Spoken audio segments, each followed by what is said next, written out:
बॉलीवुड जिस तरीके से गंदगी परोसने में लगा है, समाज को जिस तरीके से बांटने में लगा है और खासकर कुछ वर्डों को जिस तरीके से हमेशा से धकेलने में लगा है, उससे तो ये बात जाहिर होती है कि जो इनकी मंशा है वो ठीक नहीं थी। उन्होंने लिखा भी है, सोच समझकर ये फिल्म बनाई गई, तो इसका मतलब है सोच समझकर इसका टाइटल भी दिया गया होगा। और जब टाइटल आपने दिया तो क्या आपने नहीं सोचा कि आप टाइटल में क्या दे रहे हैं? घूसखोर पंडित। ये डबल स्टैंडर्ड जो इन लोग का आ जाता है ना, सफाई देने वाला। एक ट्वीट किया, माफी मांग लिया, बात खत्म। और इस देश की जनता इतनी भोली भाली है कि ये सारी चीजों को भूल भी जाती है। यहाँ के लोगों की जो याददाश्त है बेहद कमजोर है। नमस्कार, मैं हूं माही सिंह और आप देख रहे हैं न्यूज पेटी। आज बात करेंगे घूसखोर पंडित की। जिस तरीके से लगातार इस फिल्म को लेकर बवाल मचा हुआ है, क्या कोई फिल्म अपने प्रमोशन के लिए या कोई वेब सीरीज अपने प्रमोशन के लिए इस तरीके के घटिया टाइटल इस्तेमाल कर सकती है? आप सोचिए कि कम्युनिटी को किस तरीके से टारगेट किया जा रहा है, अपने वेब सीरीज के माध्यम से, अपने फिल्म के माध्यम से किस तरीके से एक लोगों को बदनाम करने की, पूरे समाज को बदनाम करने की कोशिश की जा रही है। आप जब ये नाम सुनते हैं घूसखोर पंडित, तो आपके मन में क्या सवाल आता है? यही आता होगा कि एक पंडित है जो घूस लेता है। लेकिन क्या अपने फिल्म को आगे बढ़ाने के लिए, अपने वेब सीरीज को आगे बढ़ाने के लिए इस तरीके का एक आप वैचारिक जो मतभेद समाज में क्रिएट करने की कोशिश की जा रही है, वो सही है?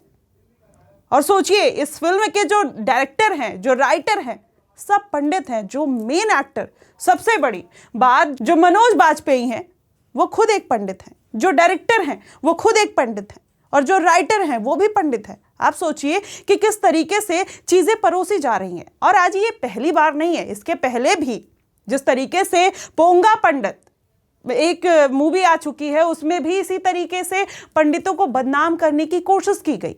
इसके पहले आपने देखा हुआ कई मूवी में उनकी चोटी को लेकर किस तरीके से मजाक बनाया जाता है। जब हम बात करते हैं समाज में बराबरी की, तो क्या इसी तरीके की बराबरी हम देना चाहते हैं कि एक को नीचे गिरा दो और उसको बदनाम कर दो केवल एक फिल्म प्रमोशन के लिए, कुछ पैसों की लालच के लिए? या फिर ये सोची समझी कोई प्लानिंग हो सकती है? क्योंकि आप देखिए कि आप बैक टू बैक, चाहे आप पुरानी फिल्मों में चले जाइए, चाहे अब जो नई फिल्म आ रही है, बॉलीवुड जिस तरीके से गंदगी परोसने में लगा है, समाज को जिस तरीके से बांटने में लगा है और खासकर कुछ वर्डों को जिस तरीके से हमेशा से धकेलने में लगा है, उससे तो ये बात जाहिर होती है कि जो इनकी मंशा है वो ठीक नहीं थी। और ये जो आप देख सकते हैं कि घूसखोर पंडित का जो एक पूरा मामला चल रहा है, वो कहीं ना कहीं विवाद का कारण बना है। कुछ लोग की भावना आहत हुई है और वो ये बात खुलकर कह रहे हैं कि हम इस तरीके का जो प्रचार प्रसार किया जा रहा है उसको बर्दाश्त नहीं करेंगे। चाहे आप अपनी फिल्म के प्रमोशन के लिए इस तरीके से फ्रीडम ऑफ स्पीच और एक्सप्रेशन का जो फायदा उठा रहे हैं, वो सही नहीं है। समाज का एक तबका इस बात को लेकर बेहद नाराज है। और सबसे बड़ी बात कि क्रिएटिव फ्रीडम के नाम पर क्या इस तरीके से एक समाज को गाली दी जा सकती है? क्या एक समाज को इस तरीके से बदनाम किया जा सकता है?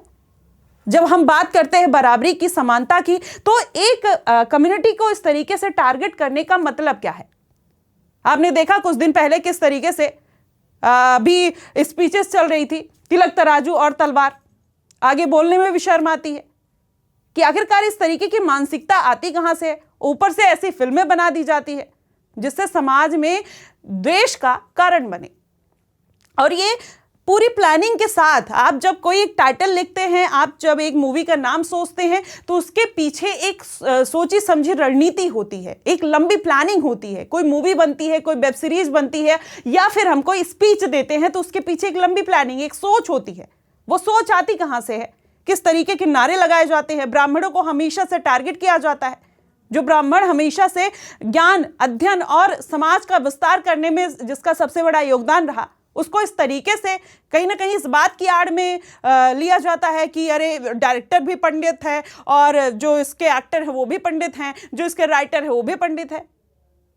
इस तरीके की आड़ में अगर ऐसी चीजें समाज में परोसी जा रही है और फिर ये एक्सपेक्टेशन रखी जाती है कि भेदभाव ना हो समाज में, वाकई में जब इस तरीके की चीजें होंगी, लोग इस मूवी को देखेंगे, उनको पंडितों को लेकर किस तरीके के विचार मन में आएंगे, किस तरीके की भावना आएगी और किस तरीके का मैसेज देने की कोशिश की जा रही है हमारे समाज में। अभी आपने देखा किस तरीके से जात पात को लेकर बवाल मचा, उसको कहीं ना कहीं कम करने की कोशिश की जा रही है। और यहां पर इस तरीके की मूवी लाकर क्या दिखाने की जो एक जद्दोजहद है वो की जा रही है, लोगों को बांटने की कोशिश क्यों की जा रही है, ये समाज में एक पर्टिकुलर कम्युनिटी को टारगेट क्यों किया जा रहा है, सवाल तो ये भी बनता है। और ये बॉलीवुड वाले अपने नीचता के स्तर को कहीं ना कहीं क्रॉस करते हुए नजर आते हैं हमेशा से। आप देखेंगे किसी मूवी में जमींदार को ठाकुर दिखा गया, किसी को ऐसा बनिया कास्ट को जैसे जिस तरीके से उनको नीचे दिखाया गया कि वो किस तरीके से शोषण करते हैं, पंडितों को इस तरीके से दिखाया गया, फनी कैरेक्टर बना दिया गया। मतलब ये कब तक चलेगा। कहते हैं कि जो फिल्में होती हैं वो समाज का आईना होती हैं। अगर इस तरीके के आईने दिखाकर समाज में द्वेष फैलाया जा रहा है तो ऐसा आईना समाज को नहीं चाहिए, ऐसी फिल्में, ऐसी वेब सीरीज समाज को नहीं चाहिए। और अगर ये दिया जा रहा है तो जानबूझ के ये कहीं ना कहीं पूरे प्लान के साथ समाज में फैलाया जा रहा है। अब इस पे तमाम आरोप लगने लगे हैं कि ये कहीं ना कहीं फंडेड मूवी है, कि एक कम्युनिटी को किस तरीके से टारगेट किया जाए और इसको किसी पार्टी ने फंड किया, इस तरीके की भी बातें निकल कर आ रही है। हालांकि अब ये मूवी से निकलकर कहीं ना कहीं क्रिटिसिज्म पे पहुंच गई है और लोग ये भी कह रहे हैं कि आपने कुछ दिन पहले देखा कि मूवियों को प्रमोट करने के लिए इस तरीके के टाइटल और इस तरीके के नाम दिए जाते हैं जिससे उनका प्रमोशन हो और इस तरीके की बातें निकल कर आए। लेकिन प्रमोशन के लिए, कुछ पैसों के लिए इस तरीके की नीचता पर उतर जाना, यह हमारे आपके लिए और हमारे भविष्य के लिए खतरनाक हो सकता है। इसके पहले भी कई ऐसी मूवियां आई हैं जिसमें प्रमोशन के लिए तमाम इस तरीके की हरकतें की गई जिसमें नाम मिले। लेकिन हालांकि अब इस मूवी को लेकर लगातार बवाल मच रहा है, लोग अलग अलग प्रतिक्रिया दे रहे हैं। आप देखिए मनोज बाजपेयी, जिनको एक जिम्मेदार एक्टर के तौर पर देखा जाता था, लगता था कि वो जो करेंगे सही करेंगे और कभी भी ऐसा कुछ गलत नहीं, एक रिस्पेक्टेड फॉर्म में हम उनको देखते थे। लेकिन इस तरीके की मूवी में एक्ट करना, इस तरीके के टाइटल के साथ समाज में एक गंदगी परोसना कहीं ना कहीं इस बात का सबूत है कि पैसा कुछ भी करा सकता है। और वही आप देखते होंगे कितने ऐड आते हैं बॉलीवुड में। आप देखिए कि चाहे किसी शैम्पू का ऐड देख लीजिए, चाहे पान मसाला का ऐड देख लीजिए, खाता कोई नहीं है लेकिन प्रचार हर कोई करता है। क्यों? सिर्फ पैसे के लिए। अक्षय कुमार जो कहते थे कि कभी हम इस तरीके का ऐड नहीं करेंगे, कभी हम इस तरीके की चीजें नहीं करेंगे जो समाज में जो गलत मैसेज दे, लेकिन उन्होंने भी पान मसाला का ऐड कर डाला। तो आप सोच रहे हैं कि किस तरीके की चीजें समाज में लोगों को बॉलीवुड के द्वारा दी जा रही हैं। फिर बात एकता की करते हैं। किस तरीके से आप देखिए कि हमेशा से आप कोई बड़ी मूवी उठा लीजिए जिसमें यह दिखाया जाता है कि हमेशा से मुस्लिम जो है वो विक्टिम रहा है। तो ये सारी चीजें, ये सारी मानसिकता आती कहां से? पूरी प्लानिंग के तहत आती है और कहीं ना कहीं वो इसी बात का सबूत है। अब ये पूरी मूवी का आपने सच देख लिया कि पोंगा पंडित से लेकर घूसखोर पंडित तक ये पूरा किस तरीके का बवाल है। अब इसके पीछे की अलग एक कहानी बता देते हैं कि अब इसके पीछे जब ये पूरी फिल्म का प्रमोशन हो गया, इसके नाम पर गाली गलौज हो गया, समाज में एक तरीके से दंगा की स्थिति बन गई, समाज में एक तरीके से वैमनस्य फैल गया। उसके बाद अब इस पर लगातार प्रतिक्रिया आ रही है डायरेक्टर की। अब आप देखिए फिल्म घूसखोर पंडित का टीजर अब हटा दिया गया है। जब सारी चीजें हो गई, हटाने का क्या मतलब बनता है? देखिए, हटा दिया गया है। मनोज बाजपेयी बोले कि लोगों की भावनाओं का सम्मान करता हूं। तब वो लोगों की भावना कहां गई थी? जब आप इस मूवी में एक्ट कर रहे थे, जब ये टाइटल डिसाइड हो रहा था, तब आपकी भावना कहां गई थी? तब तो आपने नहीं मना किया। जब इस पे पूरा बवाल मच गया, जब लोगों की भावना आहत हो गई, तब आप ये कह रहे हैं कि अब मैं सम्मान करता हूं। तो इस तरीके का दोगला चरित्र जो लोग दिखाते हैं वो कहीं ना कहीं आप लोगों को समझना होगा। आप ही लोग इनकी मूवी जाके देखते हैं, इनको प्रमोट करते हैं और इनकी सारी बातों को भूल के फिर 4 दिन इसमें हो हल्ला मचेगा कि भाई ये नहीं करना, इनकी मूवी नहीं देखनी, बाइकआउट करना है, ये करना है। फिर उसके बाद आप जाएंगे 4 दिन में फिर से उनकी मूवी देख कर आएंगे और इनको आगे बढ़ाएंगे। देखिए, अब इन्होंने कहा कि नीरज पांडे की मूवी को बताया काल्पनिक। काल्पनिक तो बता दिया, लेकिन वो जो छवि आपने एक समाज में डाल दी कि पंडित हमेशा घूसखोर ही होता है, अब वो चाहे मंदिरों के माध्यम से आपकी फिल्मों में दिखाया जाता है, घूसखोर के माध्यम से दिखाया जाता है, या तमाम ऐसी चीजें दिखाई जाती है जिससे लोगों के मन में वो छाप छोड़ती ही है। और वही छाप आपने छोड़ने की कोशिश की है। चाहे वो प्रमोशन के लिए की, चाहे पैसों के लिए की, चाहे आपने फंड लेके की, चाहे समाज में एक तरीके से व्यवस्था फैलाने के लिए की, लेकिन आपने की।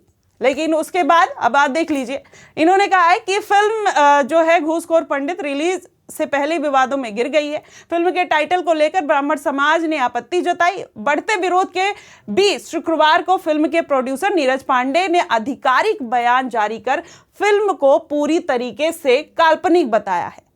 अब आप सोचिए कि जब पूरा बवाल मच गया तो उसको काल्पनिक बता रहे हैं और लिख क्या रहे हैं, हमारी फिल्म एक काल्पनिक पुलिस ड्रामा है और इसमें पंडित शब्द का इस्तेमाल सिर्फ एक काल्पनिक किरदार के लिए आम बोलचाल के नाम के तौर पर किया जा रहा है।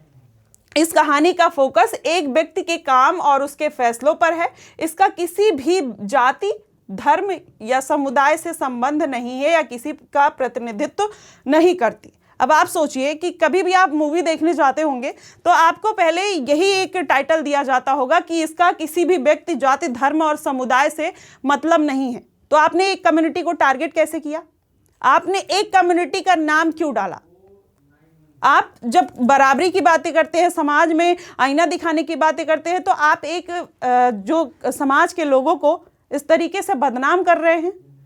अभी आपने देखा किस तरीके से बवाल मचा था जाति पात को लेकर, जहां पर ये सारी चीजें खत्म करने की बात की जा रही है और एक तबका नाराज हो जाता है जब उनके जात के, लेकिन अभी क्षत्रिय को कोई कह दे, ब्राह्मण को कोई कह दे और फिर तमाम ऐसे कास्ट हैं उनको अगर उनके उस पर टाइटल पे उंगली उठाते हैं तो फिर कोई नहीं बोलने वाला। तो ये सारी चीज़ें अगर की जा रही हैं और फैलाई जा रही हैं तो ये एक नफरत का भाव है और ऐसी फिल्मों को आप लोग को भी बाइकआउट करना चाहिए, नहीं देखना चाहिए, क्योंकि ये समाज में जहर घोलने का काम पूरी तरीके से कर रहे हैं। अब देखिए उन्होंने आगे लिखा है कि एक फिल्म मेकर के तौर पर मैं अपनी जिम्मेदारी गंभीरता से लेता हूं और ऐसी कहानियां कहना चाहता हूं जो सोच समझकर और सम्मान के साथ बनाई जाए। यह फिल्म मेरे पिछले कामों की तरह ईमानदार नीयत से और सिर्फ दर्शकों के मनोरंजन के लिए बनाई गई। रियली आप ये सोचते हैं कि ये केवल सोच समझकर, उन्होंने लिखा भी है सोच समझकर ये फिल्म बनाई गई, तो इसका मतलब है सोच समझकर इसका टाइटल भी दिया गया होगा। और जब टाइटल आपने दिया तो क्या आपने नहीं सोचा कि आप टाइटल में क्या दे रहे हैं? घूसखोर पंडित। आप किसी एक कम्युनिटी को इस तरीके से बदनाम करना चाहते हैं और अगर कोई एक पंडित घूस ले भी रहा होगा तो क्या उसके लिए आप पूरे पंडितों को बदनाम कर देंगे? ये कौन सी न्याय व्यवस्था, ये कौन सी ईमानदारी है और कौन सा सम्मान है आपका जो आप बोल रहे हैं कि मैंने ये सम्मान के साथ बनाई है और मैंने ईमानदारी और नीयत से बनाई है, ईमानदार नीयत से बनाई है? ये कौन सा आपकी नीयत है? ये तो किसी को नहीं समझ में आ रहा। और उन्होंने ये भी लिखा कि हम समझते हैं कि फिल्म के टाइटल से कुछ लोगों की भावनाएं आहत हुई हैं। कुछ लोगों की नहीं, पूरे ब्राह्मण समाज की भावनाएं आहत हुई हैं और आपको खुलकर इस बात के लिए माफी मांगनी चाहिए। सफाई, ये डबल स्टैंडर्ड जो इन लोग का आ जाता है ना, सफाई देने वाला, एक ट्वीट किया, माफी मांग लिया, बात खत्म। और इस देश की जनता इतनी भोली भाली है कि ये सारी चीजों को भूल भी जाती है। यहाँ के लोगों की जो याददाश्त है बेहद कमजोर है। इसके पहले भी आप देखिए कि किस तरीके से आपने देखा होगा कि पठान मूवी में बवाल मचा था, केसरिया रंग को लेकर, पद्मावत मूवी को लेकर किस तरीके से जब इसमें लोग हंगामा करते हैं, जब लोग ऑब्जेक्शन उठाते हैं, तब इसको एडिट किया जाता है, तब इस पर रोक लगाई जाती है, तब इसको टीजर हटाया जाता है। तो ये जब इस तरीके की चीज़ें हो जाती है तो कहीं ना कहीं इसको नेगेटिव प्रमोशन के तौर पर देखा जा रहा है। और आप क्रिएटिव फ्रीडम के नाम पर इस तरीके की अगर मूवी प्रमोट कर रहे हैं, बना रहे हैं, तो उसमें आप अपना फ़ायदा देख रहे हैं। समाज का इसमें कोई हित नहीं है और कोई फ़ायदा नहीं है। और आप ही हम जो समाज के लोग हैं अगर इस तरीके की मूवी देखते हैं तो गलती हमारी आपकी है, वो बनाने वाले की गलती नहीं है। बनाने वाला अपना फ़ायदा देख रहा है, बिजनेस कर रहा है, लेकिन बेवकूफ़ हम बन रहे हैं और वो जिम्मेदारी हमारी आपकी बनती है। देखिए उन्होंने आगे लिखा कि उन भावनाओं का हम सम्मान करते हैं। इनकी बातों को ध्यान में रखते हुए हमने फिलहाल फिल्म से जुड़ा सारा प्रमोशनल मटेरियल हटाने का फैसला किया है। अब सोचिए, अब फैसला किया है जब सारा बवाल मच गया, जब लोगों के मन में एक मैसेज पहुंच गया कि भाई जो पंडित होता है वो घूसखोर ही होता है, और ये सारा मैसेज देने के बाद अब ये सारी चीज़ें हैं। उन्होंने लिखा कि हमारा मानना है कि फिल्म को पूरी तरह देखकर उसकी कहानी के संदर्भ को समझा जाना चाहिए, ना कि सिर्फ कुछ झलकियों के आधार पर उसे आंका जाए। मैं जल्द ही यह फिल्म दर्शकों के साथ शेयर करने के लिए उत्सुक हूं। मनोज बाजपेयी ने भी प्रतिक्रिया दी है। उन्होंने भी कहा है कि मैं लोगों की भावनाओं को आहत नहीं करना चाहता। आप ये देख सकते हैं, नीरज जो पांडे हैं उनके ऑफिशियल पेज से ये आया है। Our film is a fictional cop drama and the term Pandit is used simply as a colloquial name for the fictional character. The story focuses on individual action and choices and does not comment on the represent any caste, religion or community. As a filmmaker, I approach my work with a deep sense of responsibility. Literally, you have a responsibility. आप इस तरीके की बातें लिख रहे हैं और कर रहे हैं, मूवी बना रहे हैं, टाइटल दे रहे हैं और आप ये सोच रहे हैं कि आपके पास रिस्पॉन्सिबिलिटी है और आपने ये बहुत ही ऑनेस्टी के साथ बनाई है। इनका तो ट्वीट पढ़ने का भी मन नहीं कर रहा है जिस तरीके से इन्होंने लिखा हुआ है। दूसरी तरफ मनोज बाजपेयी जी, जिनको हम एक इज्जत की नज़र से देखते थे कि एक बेहतरीन एक्टर है, लेकिन एक बेहतरीन एक्टर होने के साथ साथ इतनी बड़ी गलती करेंगे, ये भी कहीं ना कहीं बहुत ही शर्मनाक है हमारे समाज के लिए। एज अ एक्टर वो अगर इस तरीके की फिल्म बनाते हैं तो उनके लिए भी, या फिर जितने भी एक्टर जो समाज में जिनसे लाखों लोग इन्फ्लुएंस होते हैं, करोड़ों लोग इन्फ्लुएंस होते हैं और समाज में इस तरीके की आके 1 मिनट में गंदगी परोस देते हैं, लोगों के मन में एक छाप छोड़कर चले जाते हैं और वो छाप कहीं ना कहीं सालों दर साल तक रह जाता है लोगों के मन में। उनके लिए वो कमाई का एक जरिया हो सकता है, लेकिन आम जनता के लिए वो भावनात्मक जुड़ाव होगा, क्योंकि जो फिल्में होती हैं लोगों को कनेक्ट करने का काम करती हैं, लोगों को जोड़ने का काम करती हैं। इसलिए कहा जाता है कि फिल्में समाज का आईना है, लेकिन जब उसको बिजनेस मॉडल से बनाकर जोड़ दिया जाए तो इसी तरीके की चीज़ें, समाज में ऐसे हंगामे, इस तरीके के बवाल देखने को मिलते हैं। अब मनोज बाजपेयी का भी आप ट्वीट देख लीजिए। I respect the emotions and concern people have shared and I take them seriously when something you are part of causes hurt to someone people, it makes you pause and listen. As an actor, I come to film through the character and the story I am playing for me.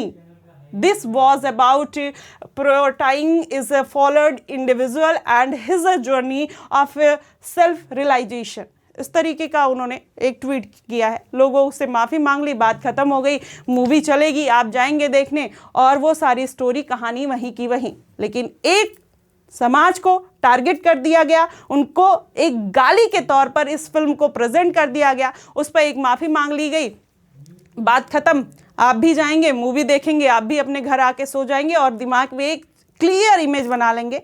और जब किसी मंदिर में जाएंगे, जब किसी पंडित को देखेंगे तो आपके मन में जो फिल्म देखी है इसी बात की छवि रहेगी कि पंडित हमेशा घूसखोर होता है, या फिर जो और समाज के लोग हैं उनकी छवि इस तरीके की है। जैसे हमेशा से क्षत्रिय समाज को हिटलर के तौर पर पुरानी मूवियों में दिखाया गया, अभी भी दिखाया गया, किस तरीके से आज के यूथ को दिखाया जा रहा है, किस तरीके से हमारी बहन बेटियों के लिए बॉलीवुड में नग्नता, अश्लीलता परोसी जा रही है। तो आप सब देख रहे हैं और उसी का कहीं ना कहीं जो रिफ्लेक्शन है वो समाज में देखने को मिल रहा है और उसी का जो इन्फ्लुएंस है आज हमारे रील्स के माध्यम से गंदगी जो देख सकते हैं वो इन्हीं लोगों की देन है। ये जो बड़े बड़े एक्टर हैं जिनको हम अपना आइडियल मानते हैं, जिनको हम अपनी मूवी के लिए कहीं ना कहीं सोचते हैं कि ये समाज को बदलेंगे, एक इन्फ्लुएंस करेंगे लोगों को, यही लोग हैं हमारे समाज को खराब करने वाले। फिर एक माफ़ी, एक ट्वीट, कहानी खत्म। तो आप क्या सोचते हैं इस फिल्म को लेके? आप हमें ज़रूर बताइए कि ये घूसखोर पंडित जो बनाया गया एक कम्युनिटी को टारगेट करने के लिए बनाया गया, या फिर इसमें कुछ स्पेशल स्टोरी। हालांकि कहा जा रहा है कि फिल्म इससे बिल्कुल रिलेट ही नहीं करती है, कि उसमें मूवी में दिखाया गया है कि एक जो पुलिस वाला है वो घूस लेता था, लेकिन एक इंसिडेंट के बाद उसका जो पूरा साइकोलॉजी वो बदल जाती है और वो घूस लेना बंद कर देता है, सुधर जाता है। तो आप सोचिए टाइटल से ही लोगों के ऊपर कितना इम्पैक्ट पड़ा। अगर मूवी में इस तरीके की चीज़ें नहीं डाली गई तो इस तरीके का टाइटल रखा क्यों गया, किस सोच के साथ रखा गया, आप हमें ज़रूर बताइएगा। फिलहाल आपको इस मूवी को लेकर क्या लगता है आप हमें ज़रूर बताइएगा कमेंट बॉक्स में। तब तक बने रहिएगा न्यूज़ पेटी के साथ। धन्यवाद।